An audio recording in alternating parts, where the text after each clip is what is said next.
19 August থেকে পূর্ব বর্ধমান জেলার শহর বর্ধমানের কল্পতরু ময়দানে আনন্দবার্তা ওয়েলফেয়ার সোসাইটির উদ্যোগে এবং জুয়েলস অ্যান্ড জুয়েলারি এবং বিশিষ্ট সমাজসেবী সঞ্জীব পালের সহযোগিতায় প্রথম বর্ষ অনূর্ধ্ব 13 বছরের খেলোয়াড়দের নিয়ে গোল্ড কাপ ফুটবল প্রতিযোগিতা শুরু হয়। বুধবার 14তম ও 15তম খেলা অনুষ্ঠিত হয়।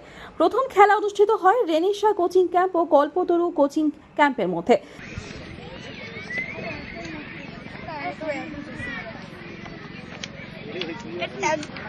দুটো ক্যাপ্টেন দাঁড়িয়ে যাও, হ্যান্ডশেক করে যাও, রেফারির সঙ্গে হ্যান্ডশেক করে বেরিয়ে যাও। দুটো ক্যাপ্টেন দাঁড়িয়ে যাও, দুটো ক্যাপ্টেন, তোদের ক্যাপ্টেন দাঁড়িয়ে যাও।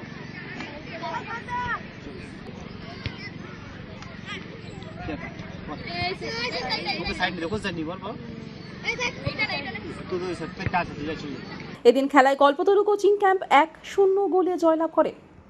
খেলায় ম্যান অব দি ম্যাচ হন কল্পতরু কোচিং ক্যাম্পের খেলোয়াড় শিবম। যে আন্ডার-13 ফুটবল টুর্নামেন্ট চলছিল আনন্দবার্তার উদ্যোগে, সেই আন্ডার-13 টুর্নামেন্টে আজকে গুরুত্বপূর্ণ খেলা ছিল রেনেসা ভার্সেস আমাদের কল্পতরু কোচিং ক্যাম্প। সেখানে কল্পতরু কোচিং ক্যাম্প 1-0 করে জয়লাভ করেছে। ম্যান অব দ্য ম্যাচে পুরস্কার তুলে দেওয়া আমাদের সঙ্গে রয়েছেন স্যাররা। আমাদের ম্যান অব দ্য ম্যাচ আজকে শিবমের হাতে আমরা ম্যান অব দ্য ম্যাচ তুলে দিলাম। শিবম কি খুব সুন্দর উদ্যোগ, ছোটদের একটা খেলার সুযোগ হয়েছে। তারা তো এমনি প্র্যাকটিস করে টুর্নামেন্ট পায় না। আনন্দবার্তা যে সুযোগ এনে দিয়েছে তাদের জন্য তাদেরকে অভিনন্দন এবং ধন্যবাদ জানাচ্ছি। আগামী দিনে এই ছেলেগুলোই বর্তমান তথা রাজ্য এবং দেশের প্রতিনিধিত্ব করতে পারে, সেই শুভেচ্ছা ও ভালোবাসা আমি রাখছি। ব্যাপারে একটা হচ্ছে মাঠে গার্জেনদের সচেতন হতে হবে। 2 নম্বর হচ্ছে স্কুলগুলোকে একটুখানি তাদের যে স্পোর্টস টিচার আছেন তাদেরকে উদ্যোগ নিতে হবে যে স্কুলে খেলাধুলো করতে হবে। স্কুলে খেলাধুলো না হলে কিন্তু বাচ্চারা এগোবে না।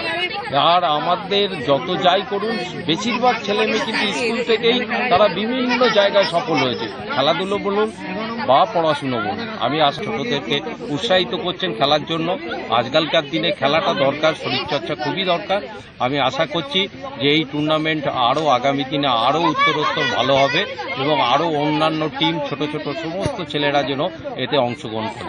আমাদের পরবর্তী খেলা গ্রুপ এর খেলা আমাদের বিআরএসি এবং একমুটো কোচিং ক্যাম্প। দুটো দল ইতিমধ্যে মাঠে লাইন আপ করেছে, দুটো দল মাঠে নামছে।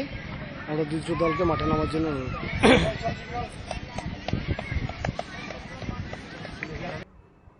দ্বিতীয় খেলাটি অনুষ্ঠিত হয় একমুঠো ওয়েলফেয়ার সোসাইটির কোচিং ক্যাম্প ও বিআরএসি কোচিং ক্যাম্পের মধ্যে। খেলায় 2-0 গোলে জয়লাভ করে বিআরএসি কোচিং ক্যাম্প। এই খেলায় ম্যান অব দি ম্যাচ হন বিআরএসি কোচিং ক্যাম্পের খেলোয়াড় কুণাল রাজবংশী।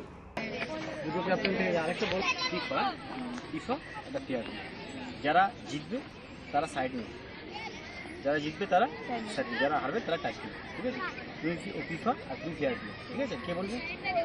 তুমি ফিফা ও ফেয়ার প্লে। ঠিক আছে, ফেয়ার প্লে উইন হয়েছে। আমাদের অন্যতম গ্রুপ লিগের খেলা ছিল গোলগোলের বিআরএসি এবং একমুঠো। এখানে বিআরএসি 2 গোলে জয়লাভ করলো। গুরুত্বপূর্ণ খেলায় আজকে গ্রুপের আন্ডার-13 যে ফুটবল টুর্নামেন্ট, সেই ফুটবল টুর্নামেন্টে বিআরএসি আজকে 2-0 গোলে জয়লাভ করেছে। এখনও পর্যন্ত খেলার যা ফলাফল, তাতে কোন দল সেমিফাইনালে যাবে না যাবে তাতে আরও 2টো ম্যাচ অপেক্ষা করতে হবে। যাই হোক, বিআরএসি আজকে আমাদের তাদের গ্রুপ লিগের শেষ খেলা শেষ করলো।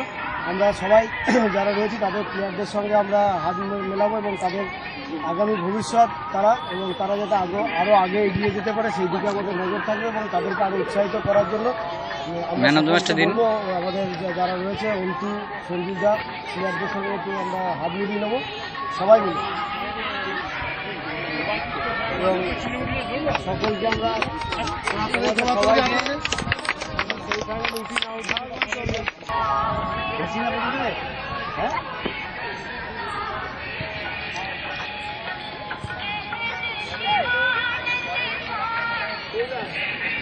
বিআরএসির 18 নম্বর জার্সি পরে কুণাল রাজবংশী থাকবো।